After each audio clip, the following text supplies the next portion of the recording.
Well, What what the fuck is going on, Chris?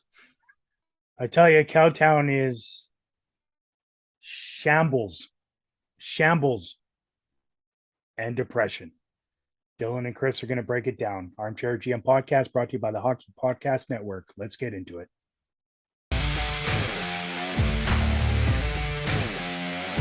Yeah, we had a lot of chances. I mean, I think we had a really right through our lineup. I think those two kids who went in gave us some good bump. We had a lot of good chances. They scored the goal to win it.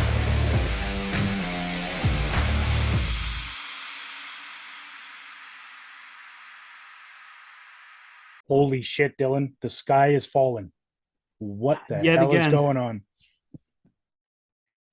Well, first of all, I mean, you can't expect you can't like the start we had. I was shocked we had to begin with because when you have such a big core turnover, you expect the chemistry to take a little while. Now it's been 12 games and that's a lot. But you know, um I guess it all started when Michael Stone and Chris Tanev went out, eh? Yeah, I mean, since the beginning of the season, we were winning games with shoddy goaltending. Yeah. Um, and now we're still getting that same shoddy goaltending, but not winning games. I mean, I Yeah, mean, I mean, I think that the goaltending in the last, honestly, pretty much all of the losing streak has like the goaltending has been better quality, but still not good enough. But I mean, yeah, the I'm the team in front of them is in shambles, and the defense in front of them is in shambles, and that's not helping either. Now, I'm not saying it's not, partially on Markstrom because it is, but you know, I I think I think Markstrom has been a shell of his former self. Um, being a Vezina finalist last year, I expect way more of him than what he's produced so far since the beginning of the season. I 100% do as well. How many games and like again, I don't think you can expect somebody to be like most goalies who aren't Vasilevsky or whatever to be a Vezina finalist 2 years in a row or 3 years in a row or whatever. But I also think that you know, like he hasn't been good enough. Like Yeah, you can have regression and still be a starter level goaltender and a good goaltender. But he honestly, like, outside of the last couple games where I think he has been better, but still not great, he's been pretty bad all season, and he's only been better when the team is worse, and when the team plays well, he's shit. It's just yeah. it's not a good combo. Having an 893 save percentage after 10 games Is bad. is fucking really bad. Like Yeah, it's sorry, but I'm not sorry. Like no, that's you shouldn't be horrendous sorry. It's for bad. that's horrendous for a Vesna finalist from last year. You know, Absolutely. I'm not saying he's the reason we've lost the games we've lost, but he's not the reason we're winning games. That's for goddamn sure. and As that's the as thing. he wasn't the reason we're winning games when we were 5-1. When you have exactly, and when you have a guy like Chris Tanev out and Michael Stone, and when you're playing Nick DeSimone and Connor Mackey and Dennis Gilbert in a couple games straight, those are like you need your goalie to step up. Yeah. You absolutely need your goalie to win you those games, and he hasn't won us any games. It's funny because there's been a couple games recently where I've been kind of watching in the Islanders game and in the last New Jersey game, not yesterday, but in the last one. There, like, he's getting to some really high quality scoring chances, and he's saving them, and he's there's like during the game for the first half or the first 3 quarters of the game or whatever, I've been seeing good saves, and I've been like even saying in our group chat, he's been doing he's making those big saves today, and then maybe I should just stop talking about it, because then 10 minutes later he stops making those saves and lets 2 in. Yeah.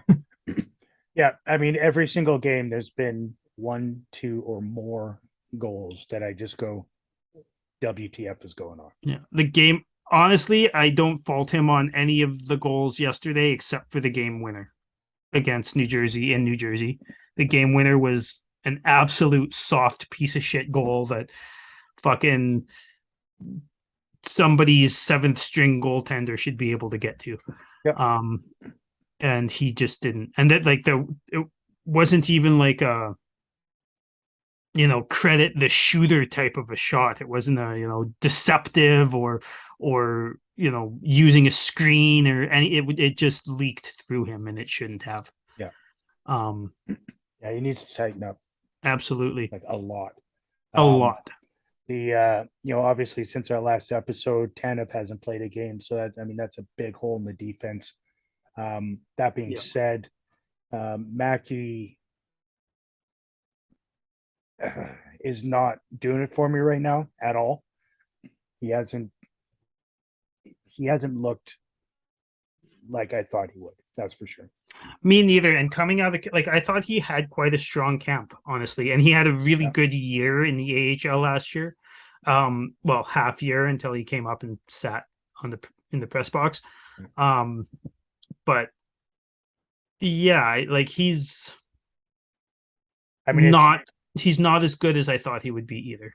No, not at all. And it's pretty telling that Sutter sat him after we called up two guys from the Wranglers to kind of fill the spot after Stone went down, right? Yeah, one guy with 0 games and one guy with what was it, 3 or something like that? Yeah, very minimal. Yeah.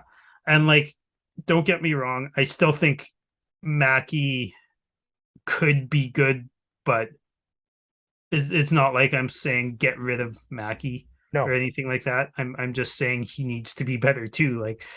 And I've been hearing lots because I always listen to the post game show and all that type of stuff, and I hear lots of Mackey had a really rough first period, but then he settled down in the second and third, and Daryl talked to him and he settled down after that. And I'm like,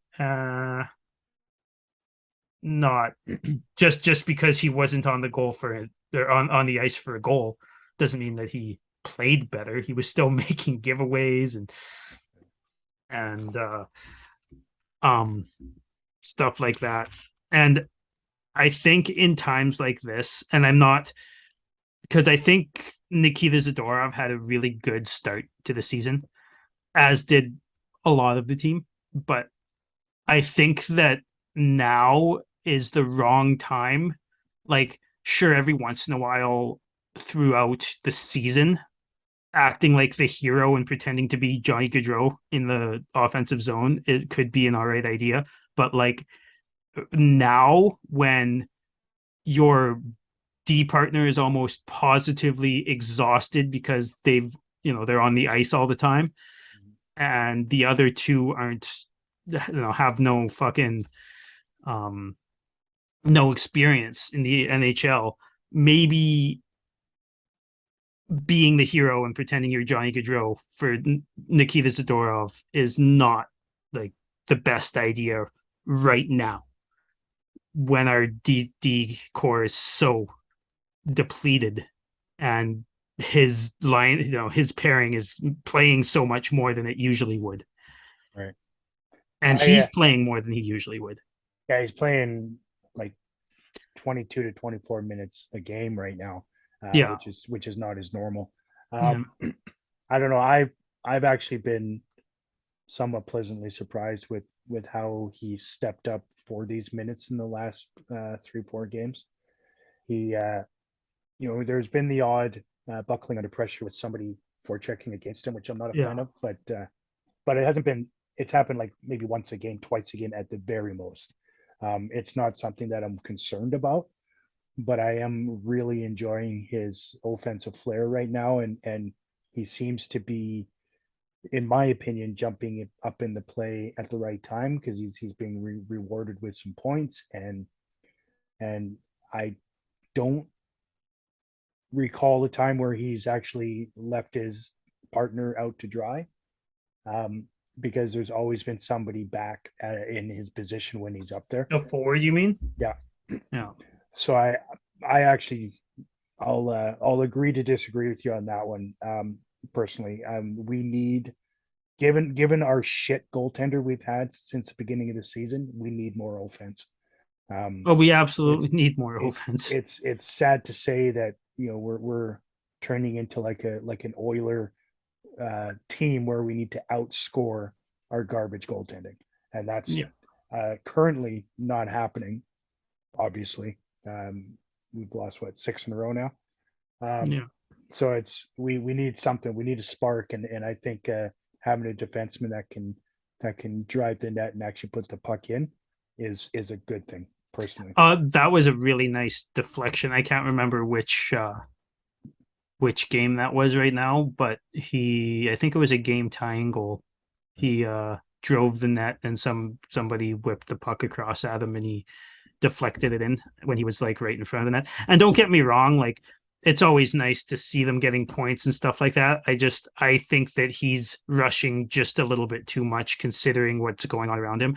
But I mean, obviously you disagree with that, and which is a weird statement from me because it is a weird statement from you. I prefer my defensemen to be defensemen and defending and that sort of thing. I'm not a big fan of them jumping up in the play, but I truly think this team needs some sort of spark on the offensive side, and he seems to be providing it when needed. I think that game you're referencing is the one at home against Jersey.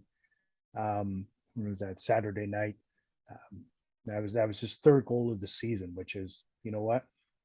I mean, he's gonna have a career year in points, in my opinion, and as long as his defensive game still, is reasonably strong, I'm all for it.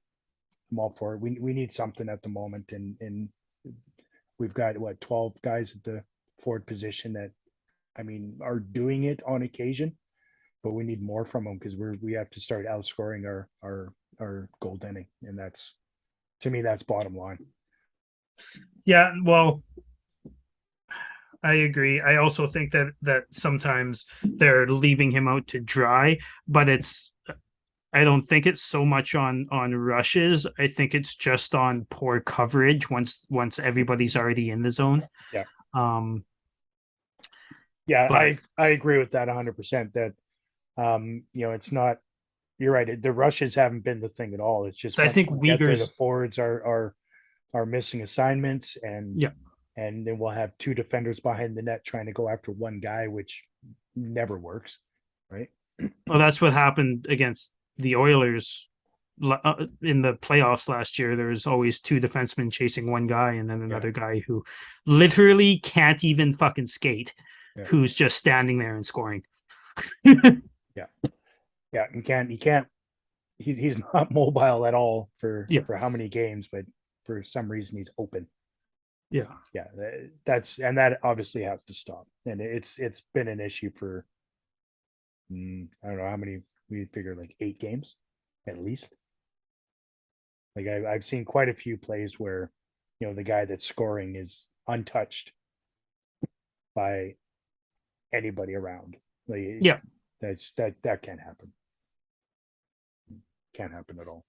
No, I 100% agree. I do want to say, like, Uyghur, we were talking about how it's not rush chances really that are usually going in. Some still obviously, but I think Uyghur is really, really, really good at rush defense. I think he's really good at reading where that puck's going, whether it's across the crease or through the dots or just going at the net. I find he's really good at tying up the right guy. Yeah, I agree. He has a really good eye for that. Another person that has a really good eye for that, obviously, is Chris Tanev, who's missed the last 4, but I mean, he is with the team on this trip, so I really hope to see him in the lineup against Boston And he's been skating. if he's able, right?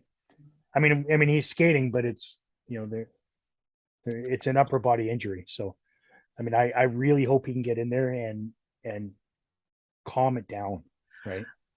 I do want to say too that I do know that it's not the same thing that held him out in the playoffs last year. It's not that shoulder. It's not the Yeah, yeah. that's what they came out and said. I don't particularly believe much of what's reported, to be honest with you, being how we've had, Especially this year, right? yeah, this Like year's been weird for it, right? like Huberdeau's out with an upper body injury, but walking around in a boot. Right. What? What? Yeah, What? exactly. Well, I think I mean, I'm not saying he doesn't have an upper. He could as well, sure. but especially considering he got jammed into the boards and it looked like he was favoring his wrist or like somewhere in the lower arm, right? But Yeah, I think moving on to the forwards is the next logical step for us. Should yeah, we take a break while we reconvene and figure our stuff out? absolutely. All right, let's do it. We'll see you in a moment. NFL Sundays are only getting better, and so are the incredible offers at DraftKings Sportsbook, an official sports betting partner of the NFL. Right now, new customers can bet just $5 on any NFL team to win and get $200 in free bets if they do. Check this out. Right now, everyone can earn up to 100% boost with DraftKings stepped-up same-game parlays. Go to the DraftKings Sportsbook app, place a same-game parlay, and combine multiple bets like which team will win, player props, and points total. With payouts bigger than ever, DraftKings Sportsbook is my go-to when betting on the NFL. Download the DraftKings Sportsbook app now. Use promo code THPN. Place a $5 pre-game moneyline bet to get $200 in free bets if your team wins. Only at DraftKings Sportsbook, an official sports betting partner of the NFL. Use promo code THPN. Minimum age. Some restrictions apply. See the show notes for details. Well, Dylan, you touched on a subject that I think most fans have been kind of wondering about in Jonathan Huberdeau. He's obviously been having a bit of a struggle getting his full game on the go. I'm not one of those people that are particularly worried about it because he has been producing and he has been making plays, but it's definitely a different offense without him in the lineup, isn't it? It is, and I don't want to take anything away from Rosiska because I think he got a point last night, but whether he did or didn't, I thought he like obviously he didn't play as well as Huberdeau would have. Mm-hmm. Makes sense. But I still think that a guy who's sat all of the games except for one this season and honestly had like a fucking horrible camp. Yep. He was plugged into the first line and I thought, he kept up with Toffoli and Lindholm. He made some nice plays and he had confidence with the puck, which the confidence with the puck part I thought was the biggest issue with his camp, and his hustle, and he was hustling. So, well, those were his biggest attributes last year, right? His confidence with the puck when he had it, and his drive to go get it. And I did see flashes of that last night, which is nice. He played just around 15 minutes roughly, and he was one assist and an even player in a loss. So, I mean, I'll give take that. Yeah, I'll give him the credit there. And I mean, and put in a situation that I was actually kind of blown away that he was put up on the first, to be honest with you. Given what he's shown us so far this year, right? I can say I kind of get it, only because who else? Like, are we going to put Mangiapane up? Like, we've discussed several times, he's been the most invisible forward for me on the whole fucking roster the entirety of the year. Yeah. And people are like, oh yeah, but that line that with Kadri and Dubé, like they were so good, and I'm like, Kadri and Dubé were really good, and Dubé's fallen off a little bit. Kadri's still doing it, but Yeah. but Mangiapane's been fucking invisible the entire time. Well, that's right. So and like you can't Kadri's put Dubé clearly, up there either. Sorry, go ahead. yeah, like, I agree. You can't put Dubé up there, and I mean, obviously, Kadri's the one that's stirring Driving, that drink, right? I mean, yeah, driving the line. he's the reason why that line is even producing. Honestly, And him and Backlund are driving our offense. yeah, which I mean, who doesn't love having second and third line centers driving offense? I mean, it's great. It's great. It Especially, would just be nice if our first line center and wingers were driving the. I mean, I guess Toffoli is too. yeah. I mean, Toffoli's got 5 goals this year. Yeah. Lindholm has what, 4? Did they give that goal? They didn't give that goal to Rosiska, did they? Which one? Last night, because Toffoli shot it, but Yeah. Rosiska was standing in front, and it looked like it bounced off his leg. Oh no, he did get the assist on it though. Yeah, because the puck came from him. Yeah. Originally, I think it went back to the point or whatever, and then Yeah, and went back to Anderson, and then Yeah. See, I saw. I was pretty sure I saw that bounced off him, but again, like I'll agree with Kelly Rudy for once in my life. Who cares who got the goal? It went in. that's. I mean, and I feel like that's the way the Flames are feeling as well. Yeah. I mean, because it's been such a sporadic thing for the Flames right now. Like all lines are putting the puck in. For quite a while it was Richie, for God's sake, putting the puck in. Yeah. And then and then last game against the Islanders it was a whole lot of Michael Backlund, and and before that it was a whole lot of Kadri, and like it's been refreshing, because how many times or how many seasons have we gone through where we're just like, do we have other lines that can produce at all? Well, it's Monahan and Gaudreau and Yeah. Maybe Furland. Yeah. And It's always- and then nobody else on the whole team. It's always been such a top heavy system and team that this year's been a lot of fun. Like I have absolutely loved Luch's game so far this year. He's rejuvenated. Is he playing for a contract? Sure looks like it, right? Yeah. Not that I think that's the excuse, but I mean, he looks happy out there and he's having fun. He's having fun, and I want to. A lot of people were shitting on Sutter for putting him up there, in the top 6 that one game, and like second line. Yeah, I kind of get it why people are shitting, because Luch. Let's be honest, Luch isn't the top 6 guy, right? But he knows that. Everybody. He was the whole season. He's been skating really well. Like really well for him, yep. Which again, that's not like skating really well for Lindholm, but it's skating really well for him. Yeah. He's been faster and he's been more engaged, and he's actually made a few really nice plays, like to Richie mostly, yep. That you would assume that a guy like Huberdeau would make. But to be honest, I don't hate that he was tried up there, because if you want to preach, the guys who are going get the ice time, well, Lucic was going at that point. He's right. Not really going anymore, but neither's anyone else. Yeah, no, at the time, right? You have to reward guys for effort. Yes. If you don't, you're not going to see effort. There's no reason for it. I mean, exactly, right? Their contract, I get that, but I mean, if you reward your guys for the hard work they put in, it's gonna produce more people trying to do that, right? More people being happy too. Like if you're doing well at anything, and your boss is like, hey, you've done a good job, here's a paid day off, or here's whatever, if you get here's a free beer or whatever, like you're like, oh shit, like I'm actually appreciated. I'm not just doing all this work for nothing. That's right. Like that's right. And that goes across the line for any industry, any job, right?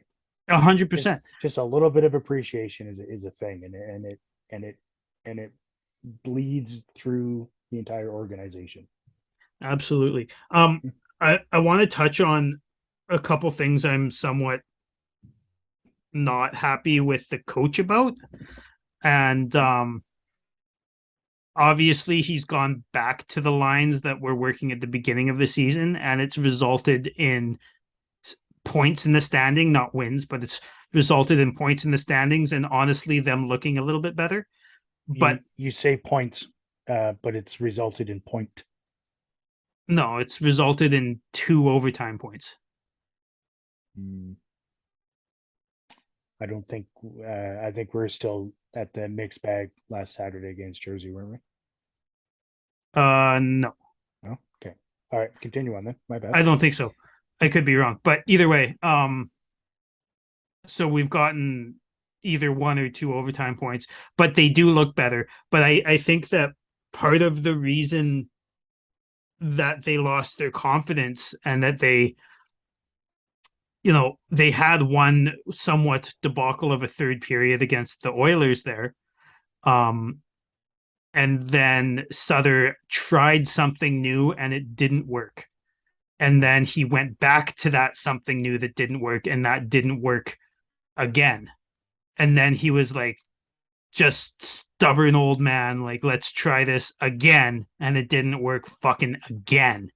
And it's like, okay, at this point, like, you should have, I get why you tried something new, but let's not continuously fucking drive this absolute shit home. And now a lot of the guys have lost their confidence and their whatever else, just because they were gaining a bunch of even the Dubé and Kadri, like, they were gaining a lot of chemistry, and then they got put with different line mates, and then they fucking sucked. Yeah. And then they got back together and they forgot where each other were supposed to be, right?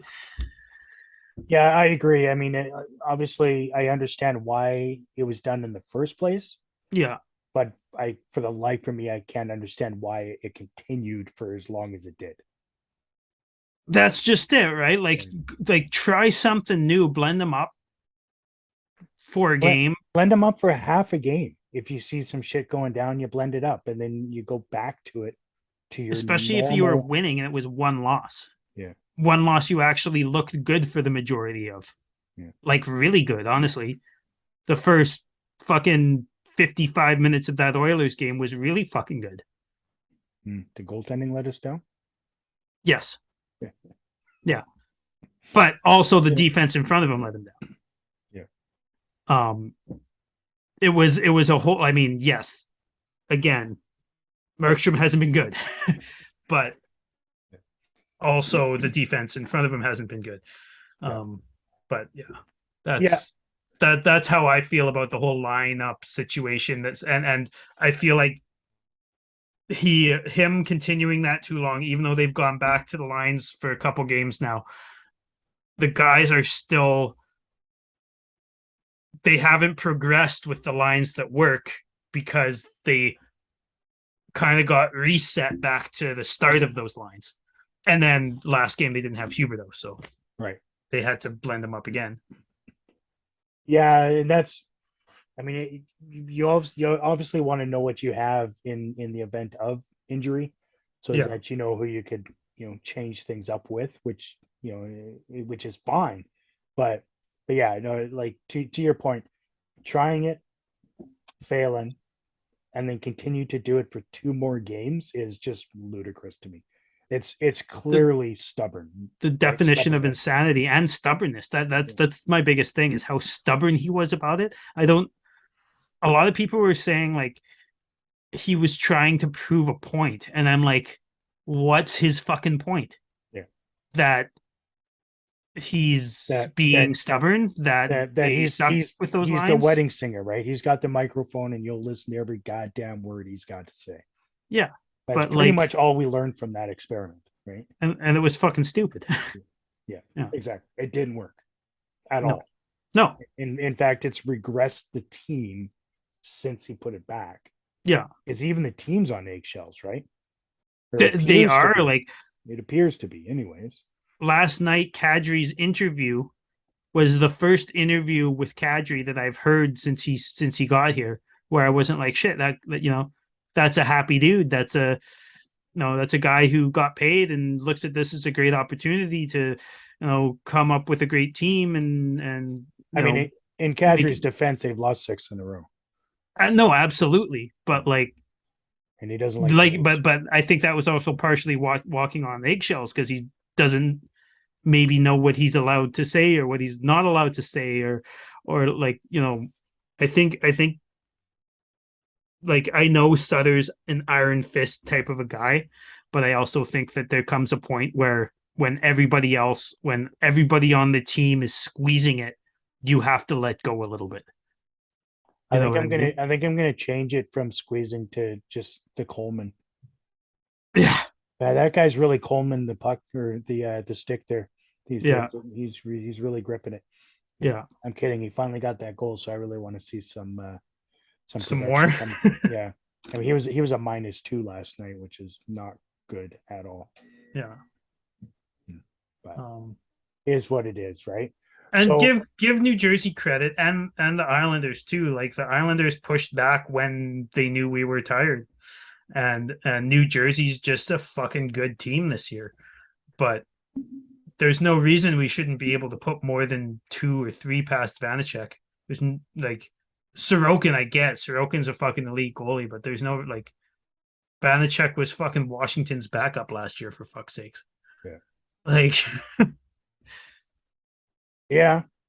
I mean, we gave forth an effort, I suppose, against them, but I mean, I didn't see a lot from them other than their forward group really drives the net well. Yeah. Which and they seem to be just young and fast, right? They are, yeah. And like they're missing their big free agent splash as well because he had surgery, Palat, right? Yeah. And I think their first game without him was our first game with them, I believe. Yeah. I could be wrong on that, but it's just been really hard to watch, man. Like I'm always gonna watch it. Like I said the other day, it's like, man, I don't even know why I'm doing this to myself. It's because I'm as stubborn as Sutters, I guess, but I'm still gonna fucking watch it, even though I, see what's happening.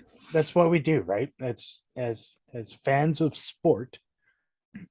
Once you decide your team, which I clearly have. You're an Oilers fan? Yeah. Fuck the Oilers. Sorry, was that out loud? I think it a lot. I try not to say it out loud because I'm trying to turn over a new leaf with my language. Why? I don't know. I'm just kidding. As a fan of a team, I mean, the highs are super fun. The lows are a learning point for people that really are invested in the game and enjoy the game. And that's where I think we are right now. We're clearly better than what we're doing, especially in the last for the entire year, right? Yes, we were winning games that, in my opinion, I didn't think that we should have, just based on goaltending and our defense was really struggling for the first few games. And now we're losing games that we should win because of our goalie. Yeah.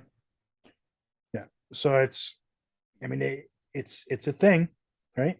It's why we tune in for every game and celebrate every goal, because anything can happen, right? Yeah. And one more thing I want to talk about. I feel like you're getting to the point where you're done with this conversation.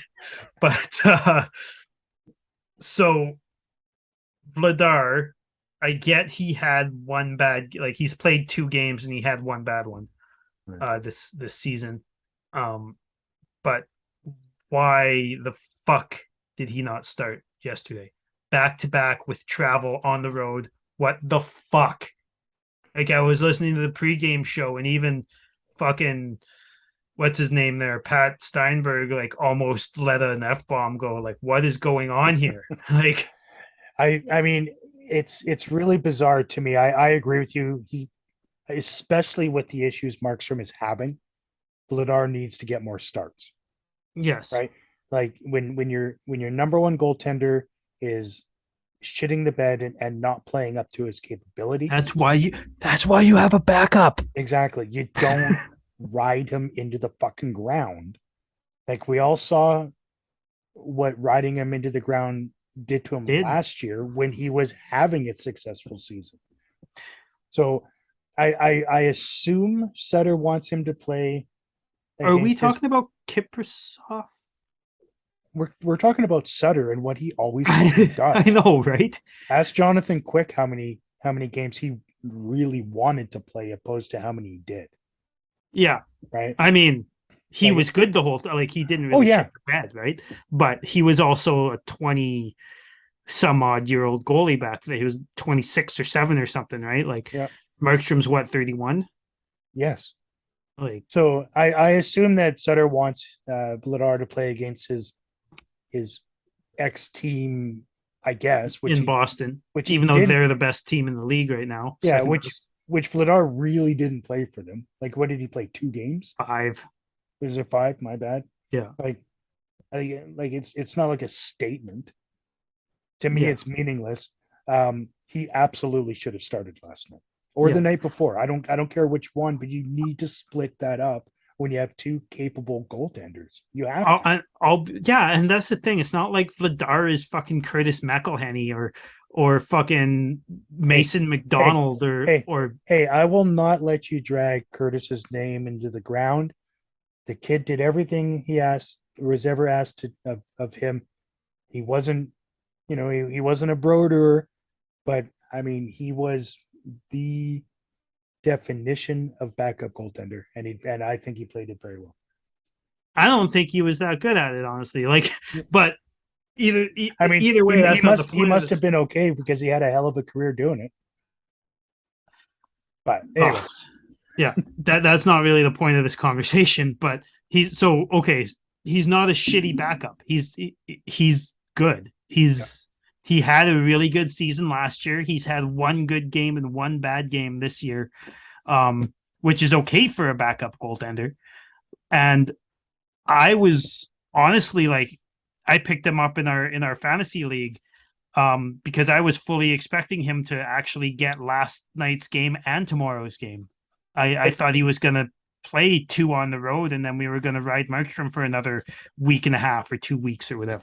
I honestly thought that as well, that he was actually going to play 2 during this trip, and I'm surprised that he hasn't played any, especially after signing a contract extension. Like, there's so many reasons to give the man some playing time.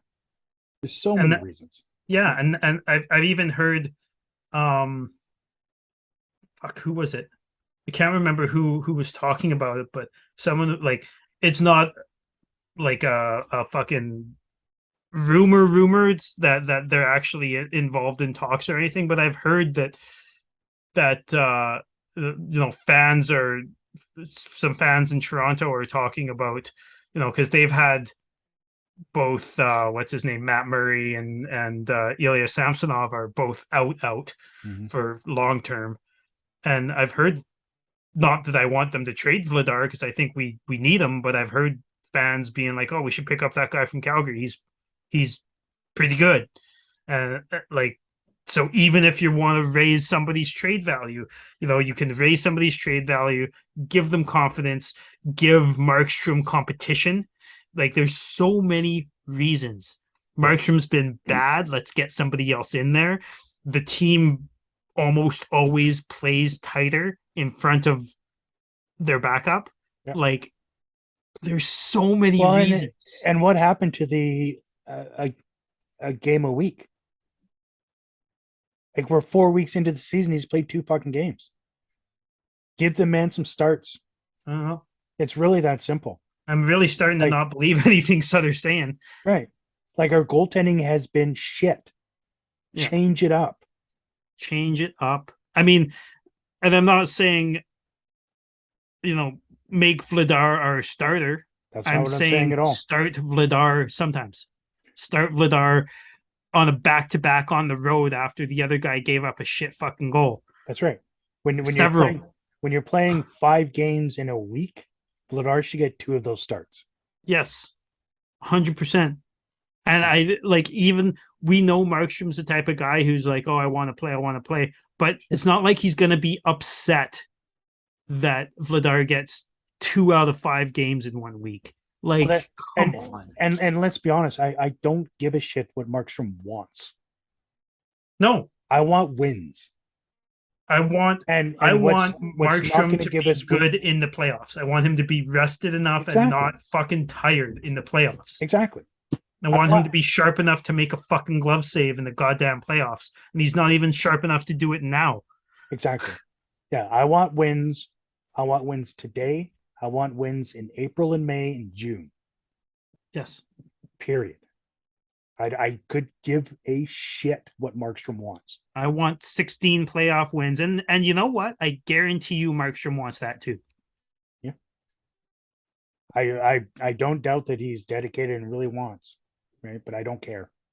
But we've talked about this recently with other players. Like, you can be too dedicated. Look at Monahan. He was too dedicated to play hockey when he shouldn't have. Mm-hmm. And Markstrom is so dedicated that he doesn't want his backup playing. Like, Monahan has now admitted it. Right? He did. He straight up said it after he got traded in his first media availability. He's like, oh yeah, I probably should have shut myself down there and let them know that I was injured because no shit, Sean. No shit, Sean. Yes, we said it for 4 fucking years. Yeah. Anyways, groundbreaking stuff going on right now. Yeah. Monahan played through injury and shouldn't have. Yeah. And like, I'm not saying anybody's playing through an injury. I'm saying the dedication is admirable, but it's also fucking stupid at some point. It hurts the team. Yeah. And Markstrom, if the reason, the crest on the front, yes. Right. The reason that Markstrom, if the reason he's playing so much is because he's telling Sutter that he needs to play or that he wants to play, that's a mistake. Yes. At the beginning of the season, when he was having troubles, when we were 3, 4, 5 games in, whatever, I was saying we need to play him to let him get over his shit. He hasn't got over his shit now, and now it's time to fucking play the other guy a couple times. Yeah, I mean, he's supposed to be a professional, and I tell you what, if Sutter is playing him this much because Markstrom's saying he wants to, Sutter needs to go 10 cattle up in Viking. Yeah. Like, that's fucking ludicrous. Be the goddamn coach and make a decision, right? Yeah. I mean, if a coach played everybody that wants to play, everybody would play. Now we're talking about minor hockey where, everybody gets a chance. No, sorry, you're not good enough right now. We're starting this guy. Figure your shit out. And once you figure your shit out, fine, we'll play you 5 games in a row. But until then, watch a game. Watch 2 games. I don't give a shit. Watch 8 games. Figure your shit out, Markstrom. While Vladar gets some starts that he deserves. He's got like a $2.5 million extension. Give the guy some games. Yeah. Yeah, and like, weeks. Fuck. I know. Like, don't get me wrong. I think Markstrom's our starter, and Markstrom's going to be our starter if we're going to fucking go anywhere. But he clearly needs to fucking take a couple games off. Yeah. And every other team in the league will do that. Well, maybe most other teams in the league will do that. If their starters are having trouble, they will have their backup play a couple games, let their fucking starter sit on the bench and calm the fuck down for a couple games, or get riled up if that's what it takes. And like, let's be honest, there was 2 goals called back yesterday, so Markstrom didn't make 2 more saves. That's Yes, right. one was a kick and 100% a kick. That was the second most kicking motion I've ever seen, apparently. Don't say it. And No, Marty Jelena. okay, okay, good. Anyways, um, and the other one was like blatantly offside, It and like was. even Sharangovich knew it, and like let's. So he let 2 more, and then he fucking stomped on the guy's stick. Like Yeah. I mean, yes, there's 2 more he's goals. having troubles. One of which, yes, was a kick and shouldn't have been allowed, obviously, and it wasn't, thankfully. The other one, like, he shit the bed and missed the shot. Yeah, It was a terrible goal. Yeah. That Sutter just happened, or I guess the guys up in the booth just happened to notice that a Yeah. minute before that the guy was offside. So to me, that's not, that's not a one less goal against Marshall. No, he let that fucking go in. It was yeah. a shitty goal on a play that I suppose shouldn't have happened because of the offside. But I mean, it's not like he didn't have time to play that. Like I don't know. Like, And that offside was far enough away. Like the way I look at the offside call for goals is it like if it happened like 3 seconds before the goal, sure, but that happened long exactly. before the goal. If the player that's the problem coming with the in rule. with the puck is offside and goes directly to the net and scores, Or like Fine. one pass, or Yeah. like 3 seconds. Like if it's if it's a direct result of the offside, then yes, call it back. But if it's like 30 seconds later, it's exactly. like, well, if it's if already you've- gone in the corner and they're the actual forecheck and they're playing and digging and then it goes over to here, like to me, like, okay, you know what? Enough time has passed. Yeah. Yes, they missed the call. I get it. But yeah, I agree with you 100%. There needs to be a marker on. Because if they do that, then like why can't they call a penalty that happened 7 minutes ago three after three stoppages in play because they saw a fucking replay of it? Yeah, or why can't they call a penalty at the end of a game when somebody clearly trips a goaltender behind the net? I've never heard of that happening. I mean, I've heard of the goaltender being tripped. Just not the penalty. Not the penalty. Yeah. God forbid. And so let's talk about the refs for a minute. You want to go there? Do you want to save this for another episode? Because I'm sure we can go off for an hour. Just like fucking 2 minutes. I swear, just 2 minutes. Oh god. Okay, I'll try and hold myself back then. They suck for fucking everyone. Yep. They suck for every team in the league. Has it been bad for us recently? Sure. It's going to be bad for our opponents next week. It's going to be bad for us again the week after. It's going to be bad for our opponents again the week after. It evens out. That doesn't excuse them from being fucking horrible, because they are horrible, but it's a piss poor excuse. Good teams beat the refs. Good teams beat their opponents, and they beat the refs because the refs are always fucking shitty. That's a take. So I'll move on. Okay. You want to talk just for a couple seconds about Gilbert and DeSimone? Yeah, I didn't mind either one of their games. Me neither. There was the one turnover that led to a goal, but I mean, what was that? His first NHL game in 2 years or something like that, and is like sixth. I thought it was weird that the two of them were paired up. Me too. Like, holy shit! Thrown to the wolves, I think is what people would say to that. That was, I mean, but that being said, I really didn't have an issue with their game at all. Me neither. I mean, I thought they were both good. Super flashy, other than the fight. Guess we did have a fight, which is and he held his own. He did good. Yeah. I mean, that's somebody showing that he wants to, play out of that dressing room instead of the Wranglers. Right? I was going to say Absolutely. wants to stay in Calgary. Of course, he's going to stay in Calgary. But So, and I agree. Like I thought they were both good. You know, your seventh, eighth, and ninth defenseman coming up. Fuck. They really shouldn't be flashy, generally speaking. no, they Unless shouldn't. if it's a Jeremy Poirier coming up, you're expecting him to be flashy because that's all he is. If, But if you're expecting him to be flashy in the NHL, I've got some bad news for you. yeah. But you with those two guys, like those two guys aren't flashy in the AHL either, right? Nope. So Just defensemen.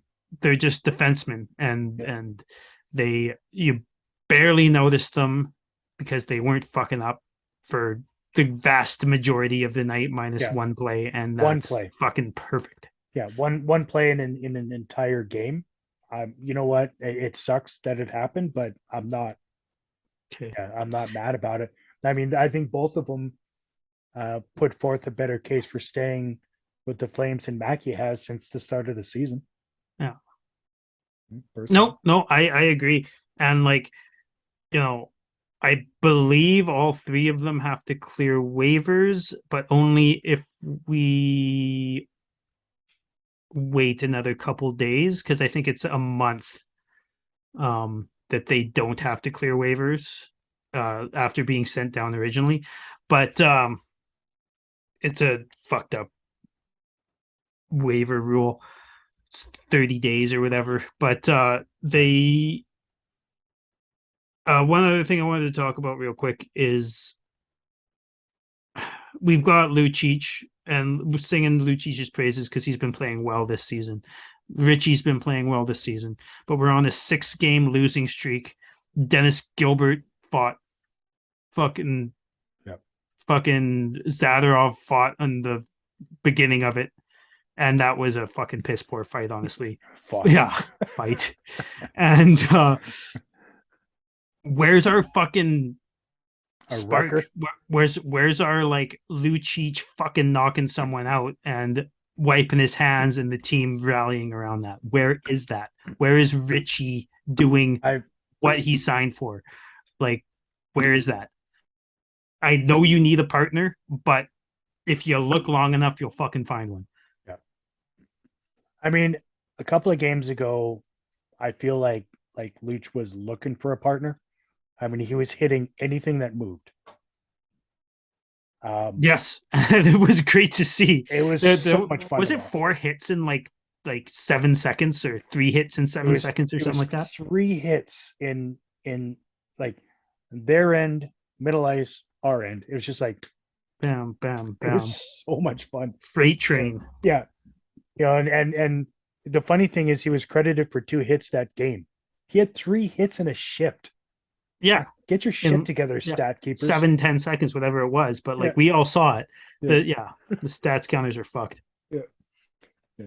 Yeah. You know what? I do agree with you that, having that one guy that can really change momentum and get the players on board with excitement.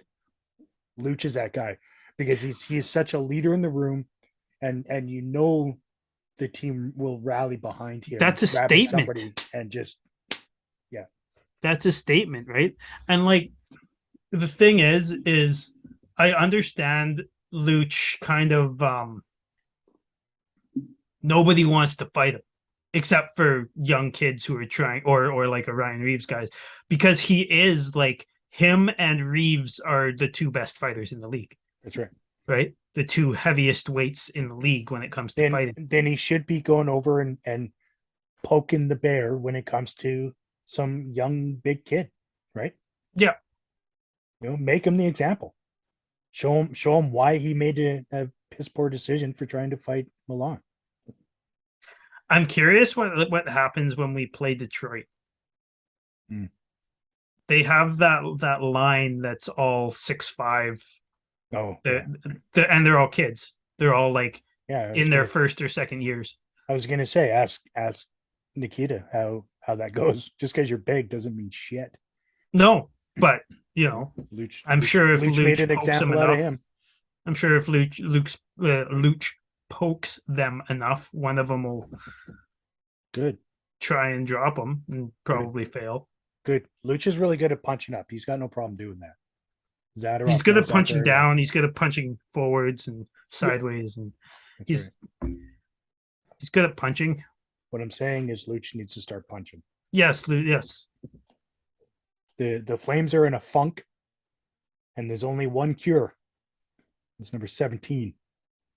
Kicking the shit out of somebody. I don't care who it is. Milan Lucic, get in the fucking fight. Pick on Marchand tomorrow. Actually, don't. I know Well, buddies. I would say that because that also takes their best. I guarantee you, Marchand's not going to fight Luch. No, but no, and I don't think Luch would. That's the go thing. after Luch doesn't at all. fight his friends usually. Right? He usually doesn't fight his friends, but he also has respect for players that are of a certain level. He knows his role, and he knows who he should be and should not be going after. Whether whether it's friends or Charlie not. Coyle. Go after Charlie Coyle. Sure. That's Not right. that Charlie Coyle's a fighter, but he's more of a third line, guy whose role can sometimes be punching somebody. Right. Well, on that note, taking Luch punches. I think we now have the recipe for success. Luch just needs to punch fuck somebody. I don't care who. In fact, you know what? I want him to wait until Saturday when I'm at the Dome. I don't want him to wait until then. I want him to do it both days. That's fair. I agree with that. Who are we playing that day? Winnipeg. Blake Wheeler. I would love to watch him kick the piss out of Blake Wheeler. Me too. And the thing is Blake will drop him. Right? He will. Blake, and that's the thing. Like, you can pick on a first or second liner if they are Blake Wheeler, if they're a guy who's been known to drop him. Yeah, you can pick on a first liner when they have no business being on the first line. Yeah, exactly. He wouldn't be on the first line of 80% of teams in the NHL. But I mean, there was a point in time when Cashian was on the first line. You know what? You've made a point, and it served me well. Well, yeah, Richie was on the first line of this team, so you know what? I won't say anything derogatory towards a first liner again, ever. Why was Richie on the first line? Shit, why isn't he on the first line now? Look at him go. Jeez. He's producing like a fucking first liner. Where's all of our first liners? Right. Anyways, too busy scoring goals, right? 5 goals, 4 goals, 8 assists. Like, come on, give them a break. That being said, thanks for tuning in for this rant, for this episode. Thanks for letting us air our grievances upon you again. And for God's sake, Sutter, give Vladar a start. Please. Thanks for tuning in. ArmChair GM Podcast. Cheers.